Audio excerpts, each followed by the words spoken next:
নমস্কাৰ বন্ধুসকল, এটা নতুন ভিডিঅ'লৈ আপোনালোকৰ মাজলৈ আহিছোঁ।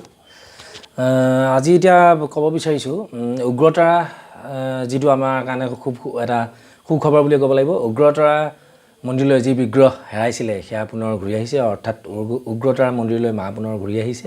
আমি এই বাতৰিৰ পৰা এইটো যিটো সুখবৰ তাৰ পৰা আমি এইটো কথাই ক'ব পাৰোঁ যে নিশ্চয় ভগৱান আছে, কাৰণ ভগৱানে ভক্তসকলৰ যি আহ্বান সেই আহ্বান শুনা পালে।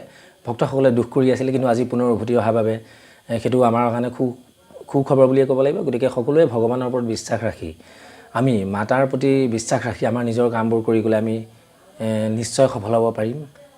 আৰু এইকেইদিনত আমাৰ কাৰণে আৰু খুব ভাল হৈছে। আমি নিজৰ মনক শান্ত কৰি আমি ধ্যান কৰি প্ৰাৰ্থনাৰ জৰিয়তে আমাৰ যি মনোকামনা, সেই মনোকামনাৰ বাবে আমি যদি মাতাৰ ওচৰত আহ্বান জনাওঁ, নিশ্চয় আমাৰ সেয়া মাতাই আমাক পূৰ্ণ কৰি দিব। গতিকে যিসকলে ভিডিঅ'টো চাই আছে তেওঁলোকক মই আহ্বান জনালোঁ, তেওঁলোকে খুব শান্তৰে তেওঁলোকে প্ৰাৰ্থনা কৰক, ভগৱানক কামনা কৰক, তেওঁলোকৰ মনোকামনা নিশ্চয় পূৰ্ণ হ'ব।